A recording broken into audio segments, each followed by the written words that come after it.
Hi, everybody. I'm Doc Martin. We're on Maximum Medicine Radio. And I'm joined today by Veronica Drake, who goes by V. And I love to hear from people who have her kind of talent. She is, and I'll have her tell you more herself, she's a psychic medium. And because of that, she's able to tap into imprints in your energy field, things from your past, stuff that really plays a role in the here and now that we might not think does. So Veronica, welcome.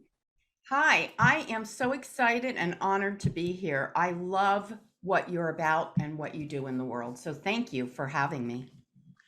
I think it's going to be fun because you've got an interesting window into the workings of the world.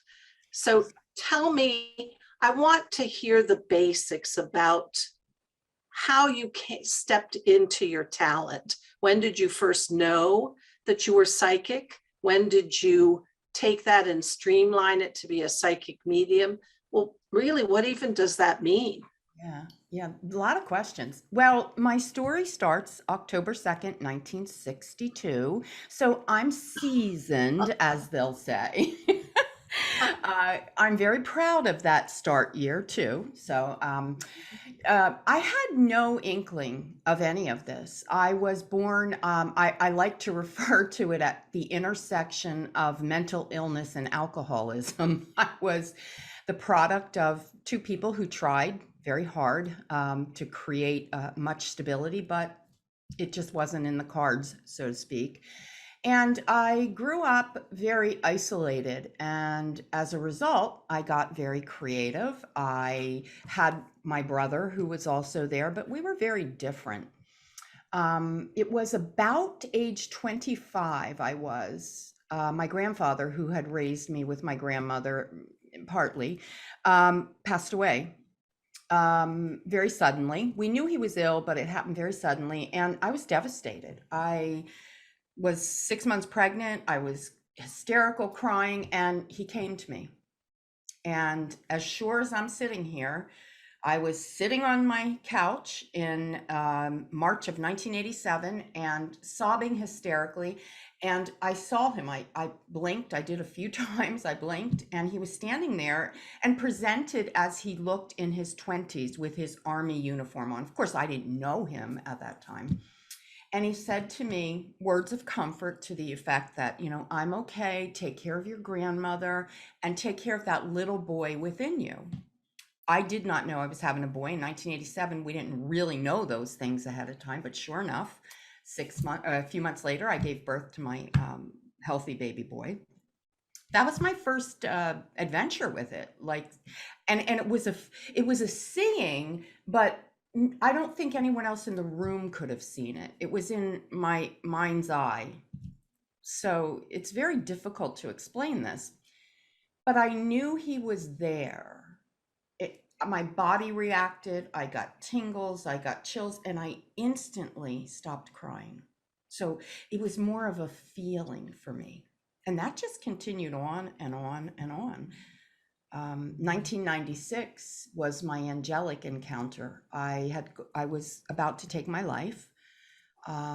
Life had gotten out of hand, or so I thought. And I was about to crash my car. And it was November 1996. And I was careening and screaming a few choice words at whatever the creator was. I wasn't raised with God or any belief in religion. And I felt my car fill up with this incredible warmth. I squeezed my shoulders together to make room. And I heard, "We've got you." and the warmth. I was sweating, my foot was pulled off the accelerator. And from that moment on, I've been open to what's next. I've never really sought it out. It's kind of sought me, if that makes sense. That makes sense. One thing you said, and I think for me, it's maybe an interesting and important topic. You said you were raised in an environment of mental illness and alcoholism. I was raised with a bipolar alcoholic mother and a father who had a lot of underlying anger. And many times when we get older, I've watched this in other people, we're like, how did this happen? How could I have been put in that place? You know, that's so terrible. Look what happened. It's not a fun thing, and we don't like to own it. But I've also seen, and this is what I want you to tell me, how you feel about it and what you've seen in others. Out of that kind of drama, I sense people are put in, as souls are put into those environments on purpose.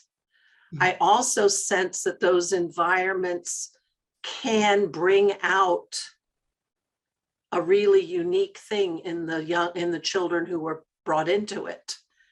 And I see a lot of gifts coming from that, even though it sounds weird to think there's a gift in growing up in such drama.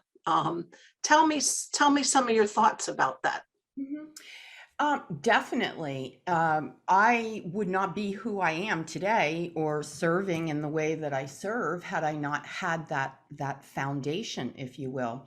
What I understand after years and years of doing this work and thousands of transmissions or readings, the soul, which is truly who we are, the essence of who we are, it's energy and it never ends. The soul, and I like to simplify, the soul goes, okay, I'm going to come in October 2nd, 1962, and this is what I'm going to choose. I'm going to choose this mother and this geographical location, and there's a checklist. Now, obviously, I'm simplifying it and humanizing it. And the soul sits with other guiding souls, and some are ancestral and some are angelic. And together, they come up with this plan, right, of where you'll be and who you choose as your birth parents and all of that. What is not part of that journey is how you will specifically fulfill the list, because we are beings with free will. Okay. Now, who I'm born to, I had the pre-choice. I can't change that, right? How I would have reacted or responded to early episodes in my life, that was all on me.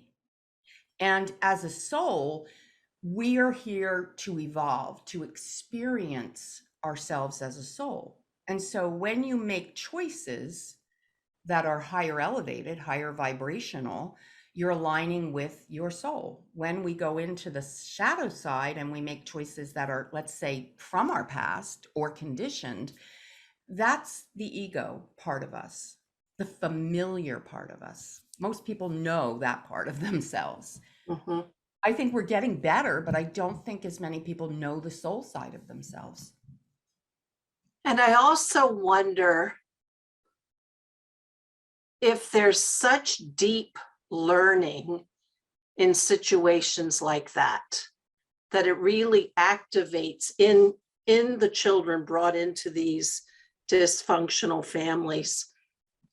Does that activate the best of us? Does that, maybe as you're saying it, put out an opportunity that we can choose higher? Absolutely. It's such a contrast between the yuck and the good. It really stimulates a person to know, I don't want to be that. Mm-hmm. So therefore I'll be this. And then default of this is that it's higher order. Absolutely. And as human beings, we must experience duality. We have to know good to know bad, and we have to know right to know wrong. So what our goal here is, though, is to transcend into unity, into oneness. And so where we begin to see the world not as right or wrong or good or bad, but our start here is really duality. It has to be. We have to know both sides. This is where free will comes in. This is where choice comes in. I can see it being played out this way. I know what's ahead of me. I'm an intelligent person, and yet I'm not using free will. I'm using conditioning and familial beliefs. And so that's the part where we evolve. I believe the situations we get in our early life are the foundation and can create whoever we're here to be. But that happens by free will. Yes, and I like that. And we're going to take a short break in just a second. But when we come back, I want to talk more about the work that you do because of these gifts, and what does that knowing of our soul essence, of our opportunities to choose higher, to reach for unity, how that all plays into how you guide and help people. So we'll take a quick break, and when we come back, we'll hear more from Veronica Drake, here with me on Maximum Medicine. We'll be right back.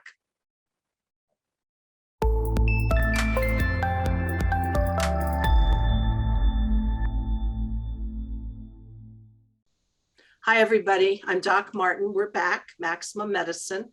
I'm here with Veronica Drake.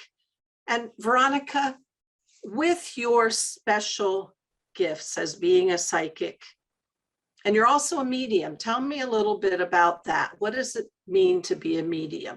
So to be psychic means you're tapping into your own inner knowing, basically into your subconscious. And we can talk a little bit about how we define that. If you're working in a mediumship capacity, you're tapping into the spirit. That can be guides, deceased loved ones. It can be ancestors. So the difference is it comes from me within. If I'm psychic, mediumship, I'm bringing it all in. And I do combine both of them with my work. I've stopped distinguishing one from the other because I realize they're a hand in a glove. They just go together. So tell me, when you have worked with clients, what does that information give you for them? Mm-hmm. So I wasn't sure about any of this journey. I was sure of one thing. I knew that I loved people, and I know that people were drawn to me my whole life. Like, I would go into a restaurant with my husband, and the waitress would start telling me her story. And it became very evident to me that I just knew things about people. And we were sitting on the beach on vacation, and this woman walked down, and I said to my husband, she's going to stop. She's going to talk to me. He goes, well, you're crazy. We don't know anybody here. Sure enough, she stopped, and I just started, all of this stuff came out. And she was there for a couple hours, and my husband goes, what just happened? I said, I connected with her. I started seeing things. And so then I began to ask, what am I going to do with that? Because quite frankly, it can be a pain in the neck to go to the mall, so you have to kind of think, like, what am I going to do with that? And so I went to life coaching academy, spiritual life coaching academy, and I became a spiritual life coach because I thought, well, I'll just talk to people. They like talking to me.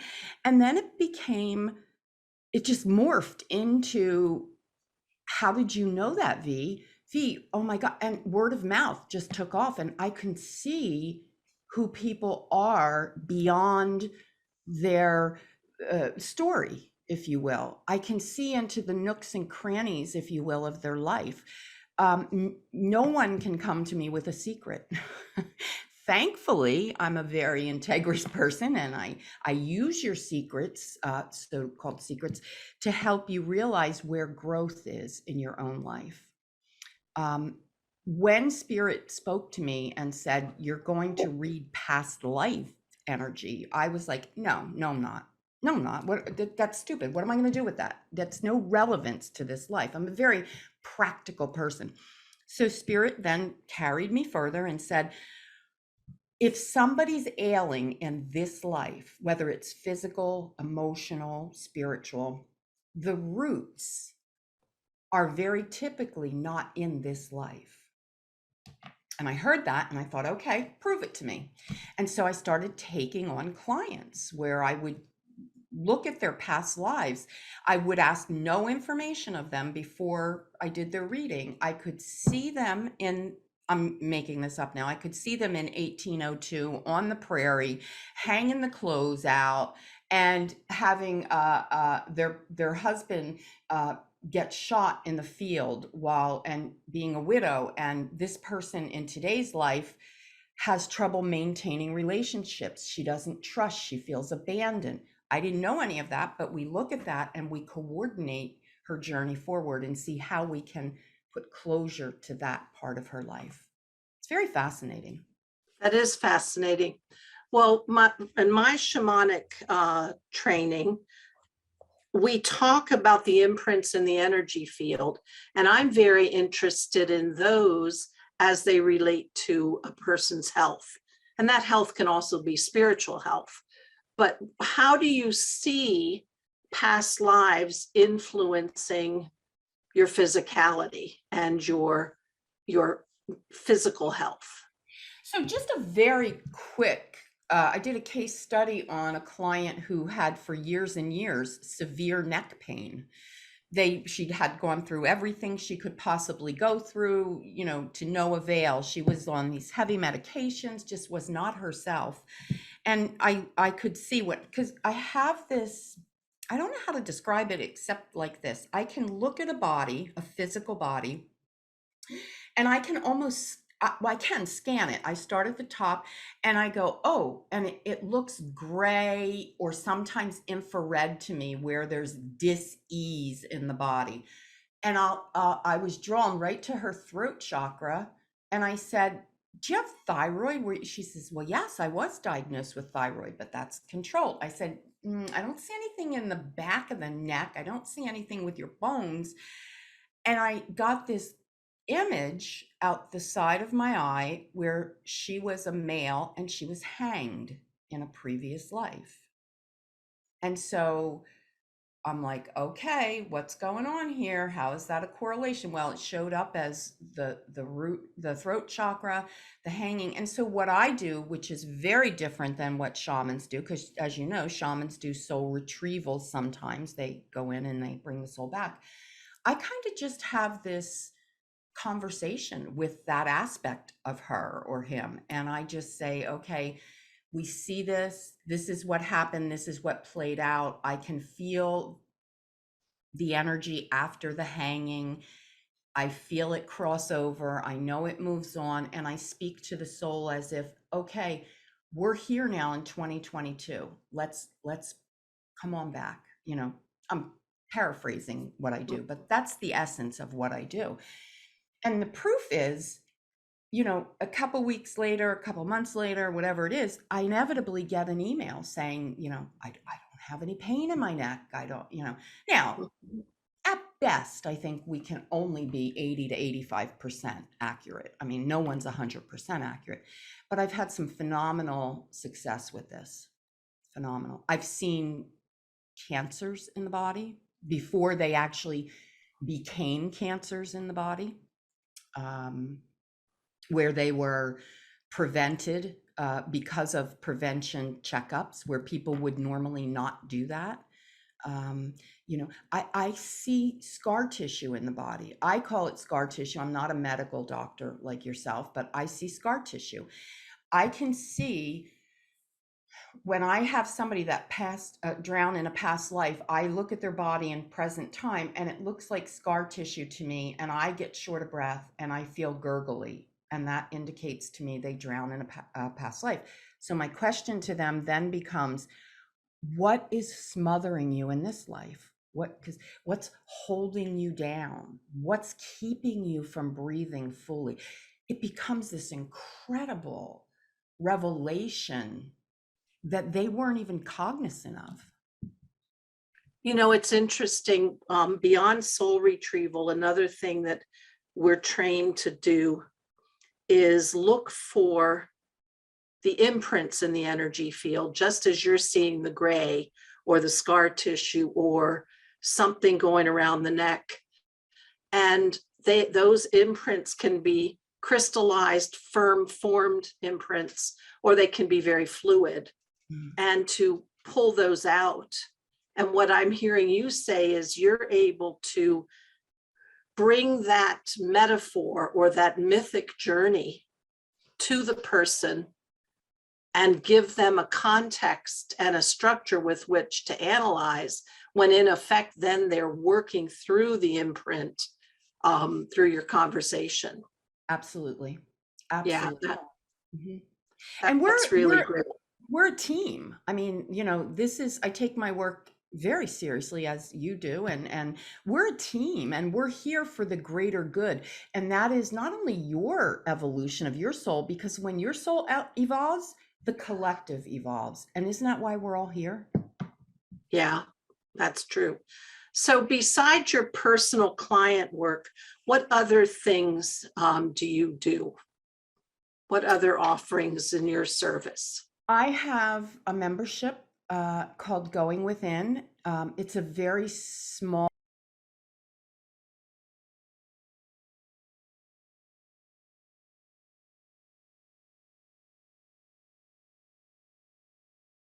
activate, we channel, and these are women, ordinary everyday women like I am, and they are learning how to open up psychically, how to see their souls. These are women that come from painful stories, losing children, losing loved ones, just and the vulnerability is just so touching, and to watch them actually connect and make the connection with their loved ones and something bigger. I mean, so Going Within, I'm very proud of that.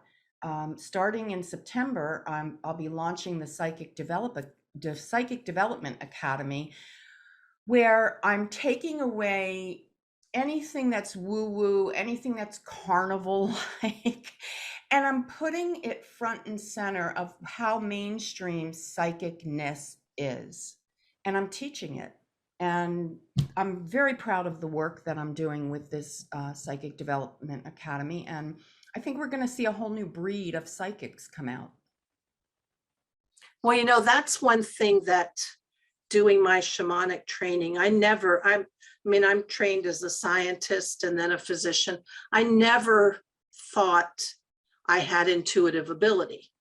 Mm-hmm. And the more we did these shamanic trainings, which were to open up to the unseen world, to open up to, okay, wait a second, your eye is drawn to that blue jay. Why? What's the feeling you're getting? And then start to really honor that sort of little tickle.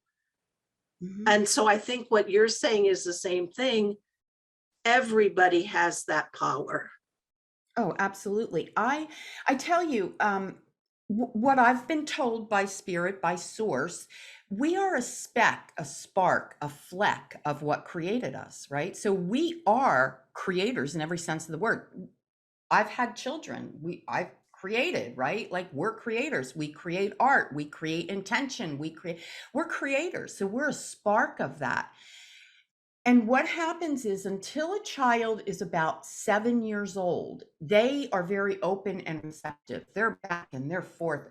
And then guess what? We go into our story and, oh, don't do that. Or that's so cute, little friend. And our stories leave residue all over us. I mean, our story, I lived in my story for 40 years, for God's sake. I was, always trying to do this, but, until I embraced the story and I found the leverage in the story to step out of the depth of self-pity, victimhood.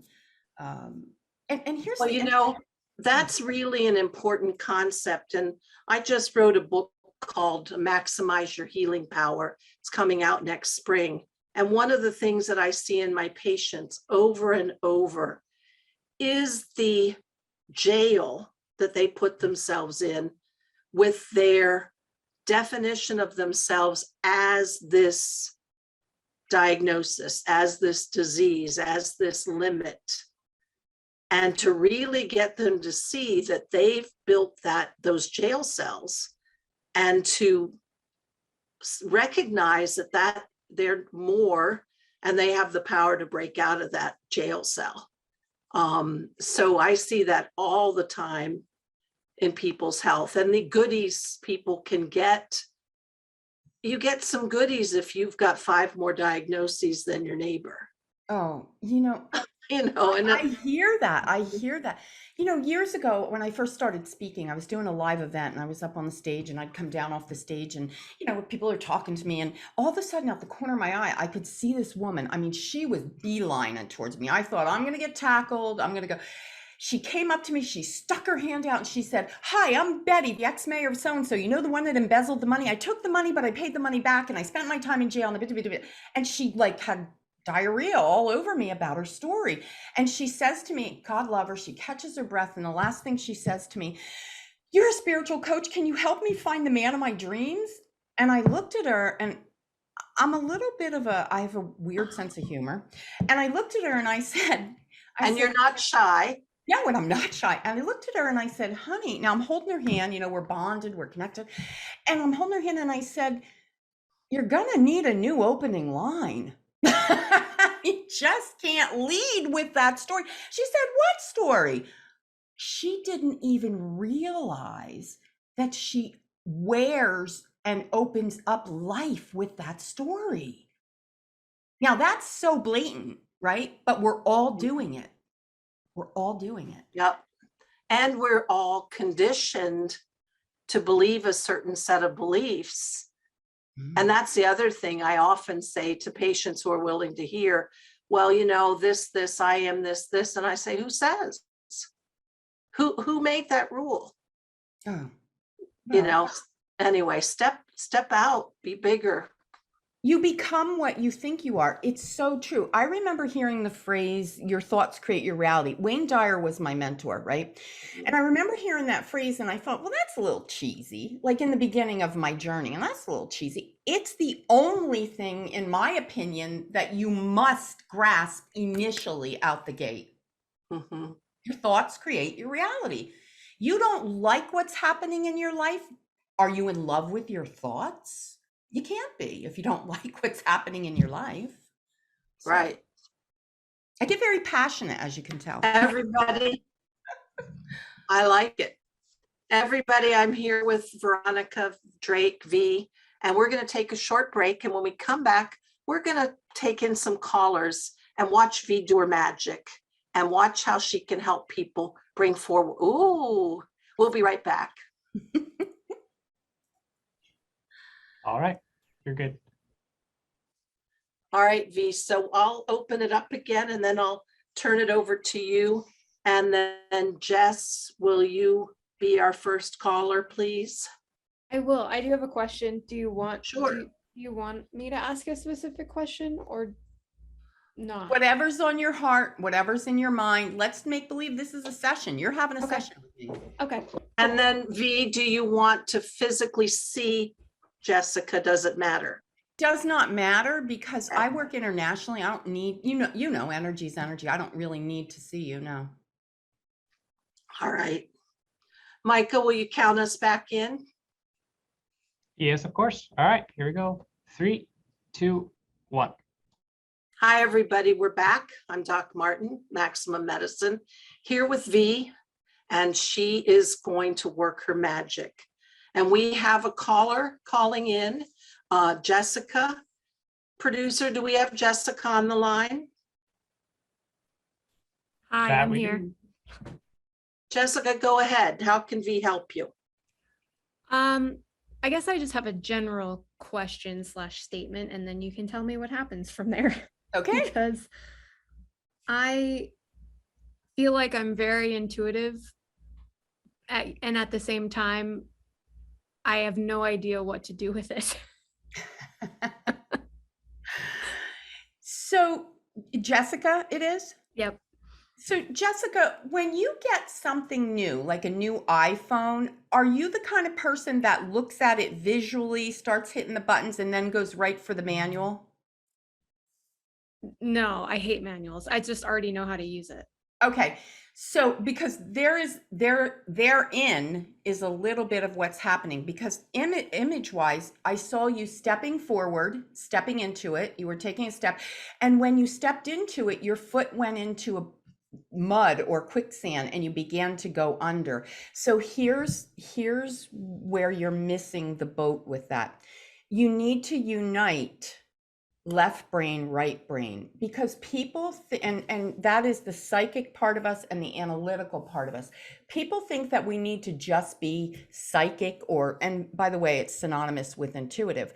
They think they need to be just psychic. You need to unite both sides of your brains. You need to honor both parts, because you'll get a hunch, right? You just know things. You don't know why you know them, but you know them. Is that correct? Yep, exactly. And so maybe you'll act on it, maybe you won't.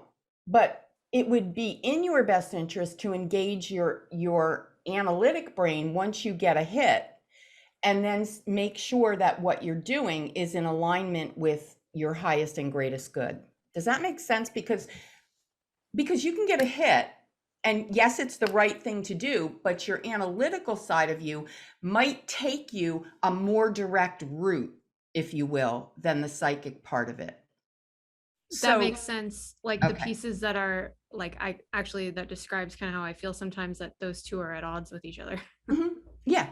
And really, here's the thing, you can trust it. And here's a tip for you. The intuitive part of us, which is the soul speaking to us, will be very subtle and very soft. It'll be a hunch. It'll be a little, hey, Jessica, you should. Ego, the other side, will be like, Jessica, you know what's going to happen if you do that. You've been there. You're going to be, and it'll loop you into familiar territorial thoughts, where intuition will be like, I don't know where that came from. So there's a little benchmark for you, guidepost, if you will. I love that. Is there anything else that we can help you with? That was very helpful for me, actually. Thank you. Oh, good. So I'd like to go a little deeper, if you would, V. And I know that you told me how oftentimes you see something in the body that can bring forth either a help about understanding the soul journey or something. Is there something for Jessica that she should pay attention to, or an awareness for her? Jessica, very quickly, I saw a past life, and this is how it happens for me. You were a shepherd boy. You were a young boy. You were a shepherd. You were herding the sheep. You are this immense animal lover in that life. You felt most at home with animals.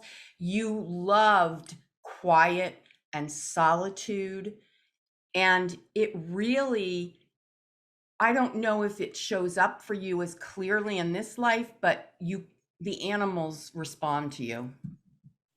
Does that make any sense? It makes perfect sense. I love both of those things in this life.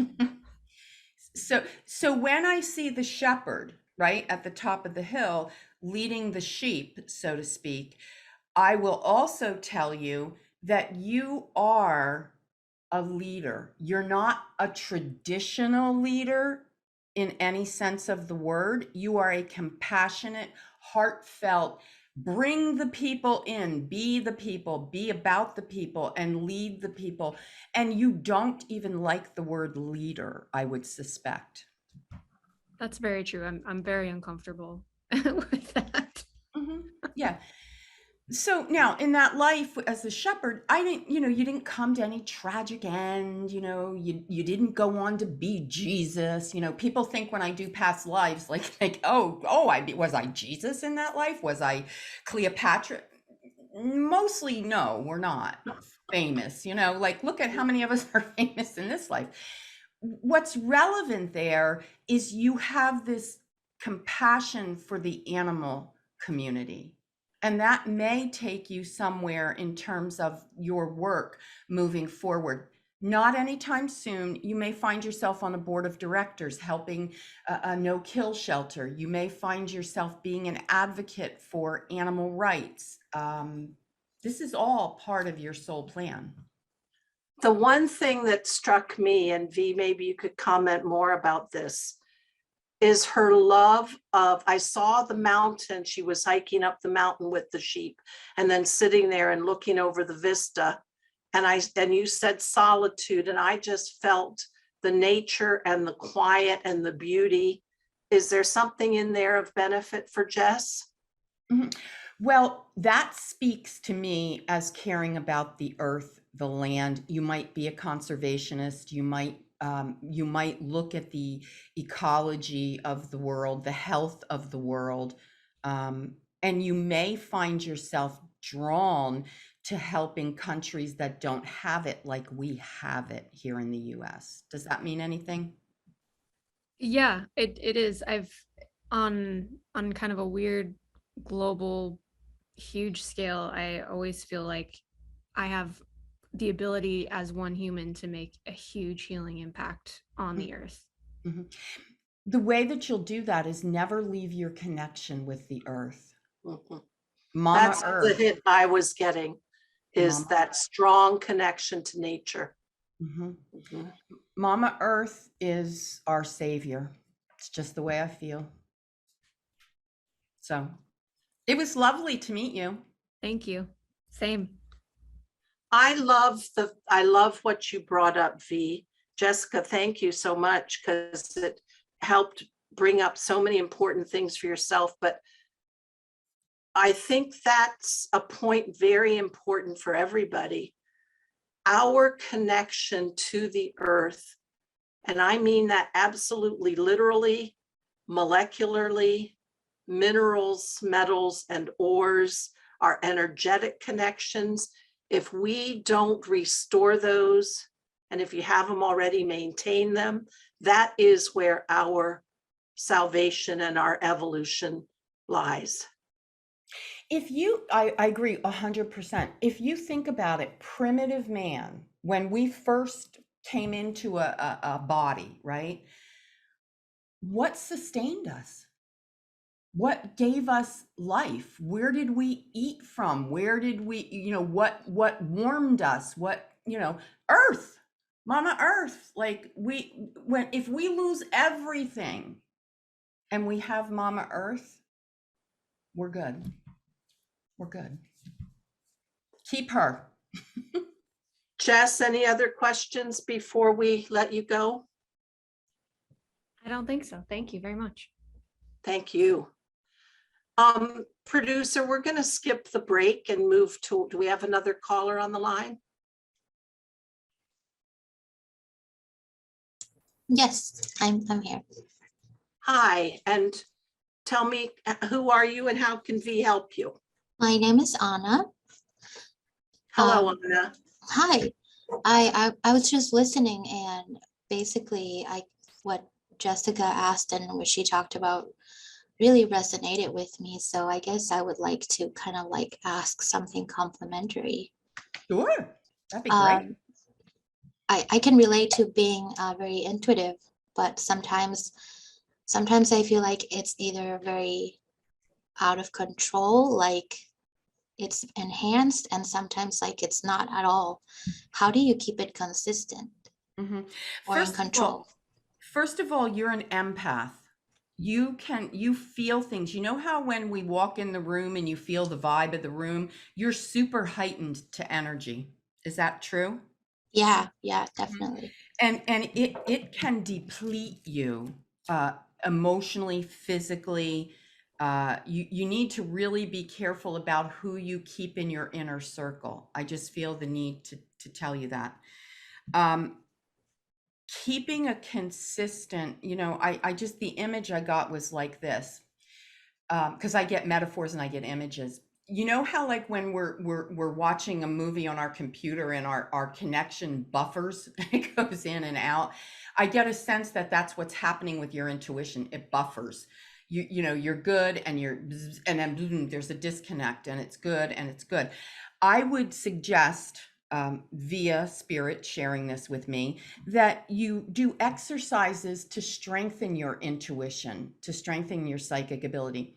Like the physical muscles in the body, you strengthen them by practicing repetitiously with them. So get yourself some spiritual, intuitive exercises. You can do something as simple if you're standing waiting for an elevator and there's several cars. Intuit which elevator car is going to show up first. Here's a big one. Observe. Become the observer. Watch people. Focus on people and begin to tell a story about them. It doesn't matter if you're right or wrong, because what you're doing is you're exercising your subconscious. You're exercising that part of the brain where all of the psychic abilities live. And so you're getting stronger and stronger. They're two simple things that you can do.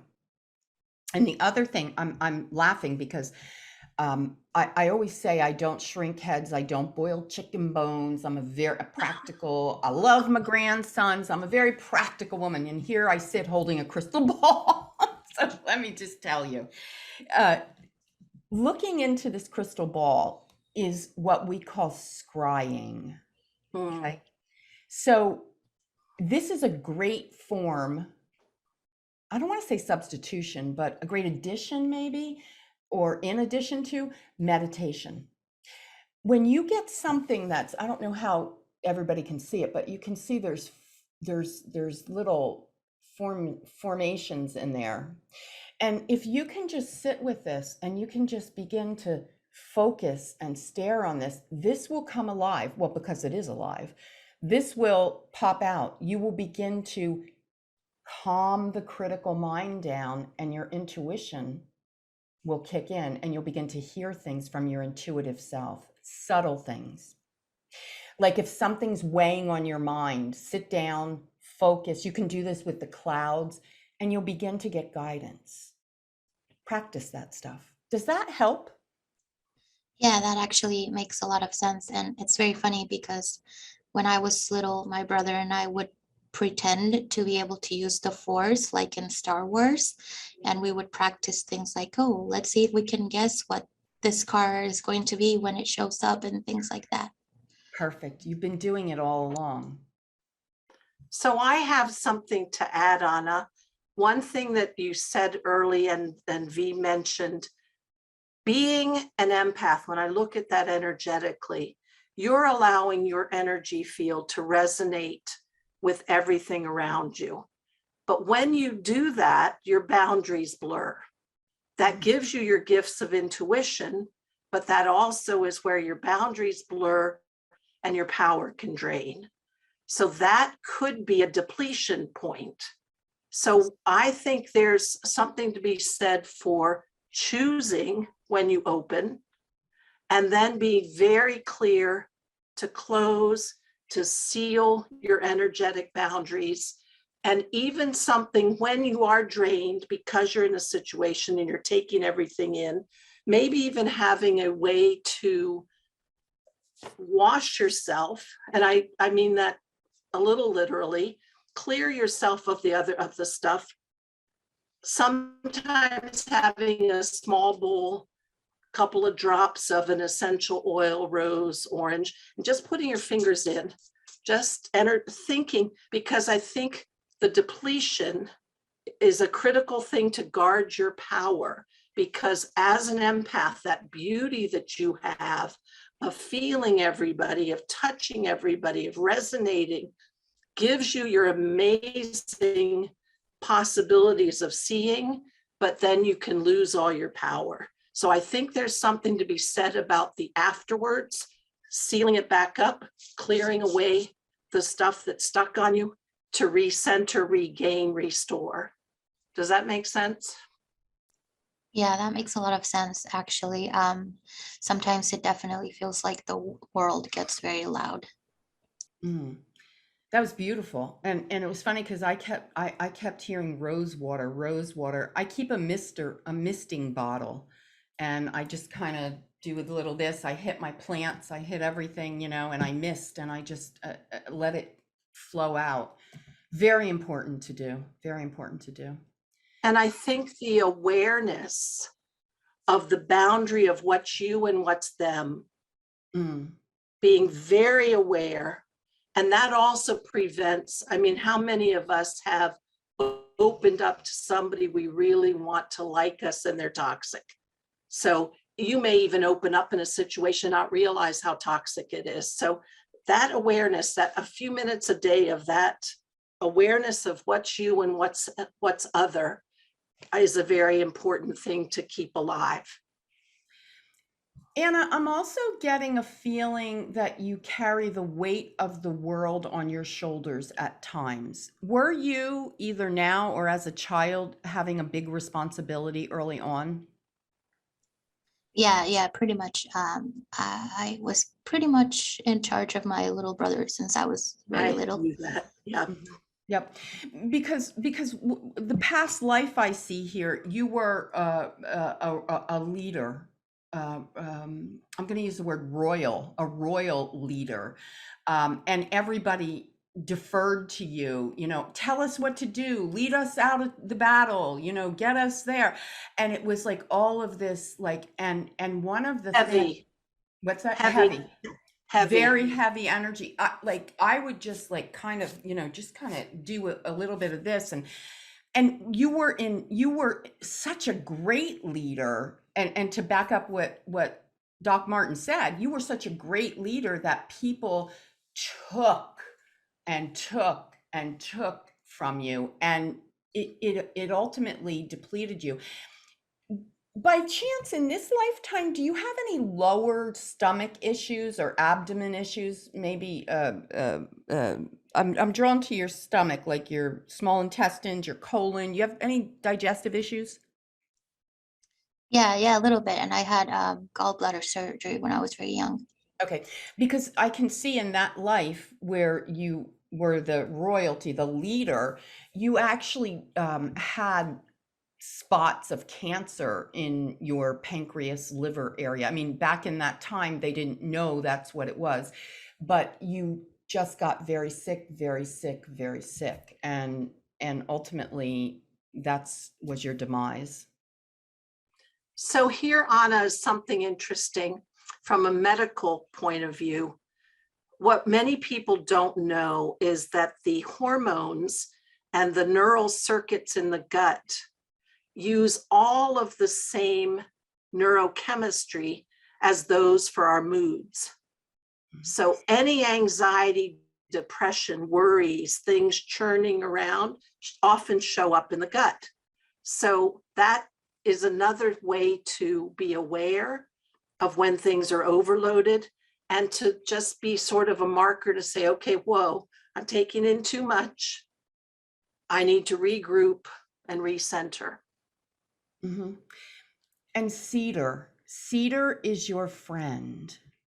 I love cedar. Yep. Find a cedar tree, burn cedar, get a cedar essential oil. Cedar is your friend.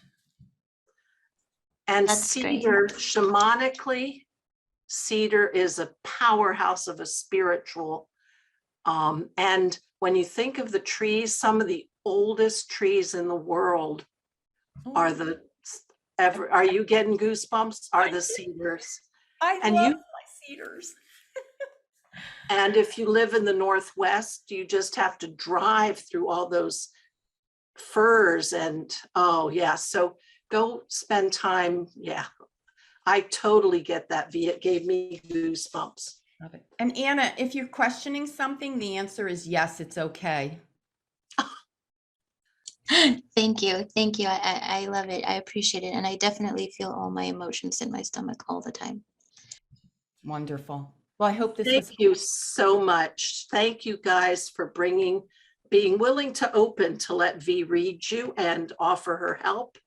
And everybody, I'm here with Veronica Drake. V, tell everybody how they can find you and work with you. I've made a word up. It's called Googleable. I'm Googleable. Seriously, you can Google me and find me, but veronicadrake.com is just about it everywhere. I have a YouTube channel. I'm growing educationally.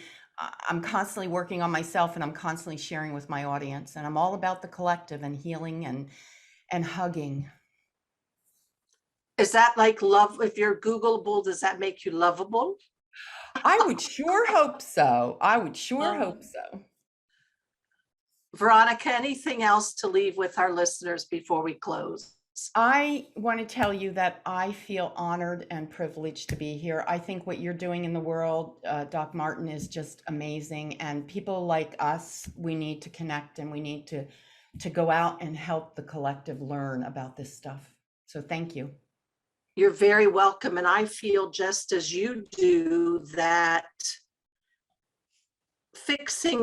helping one person expand and be more blows us up to immense abilities. And I'm all about that. So thank you so much for being here. Jessica and Anna, thank you for helping. Micah, thank you for producing. And I'll be back next month. Nice to have you here. Doc Martin on Maximum Medicine. Bye, everybody. Bye. You've been listening to Maximum Medicine Radio with Doc Martin. Tune in next time while the doc talks health, spirituality, and the impact your beliefs have on every part of who you are, body and soul. Doc Martin unpacks the challenges we face as human beings and teaches callers to open the door between the scientific and the mystical. To learn more about Doc Martin and Maximum Medicine, visit www.sharonmartinmd.com.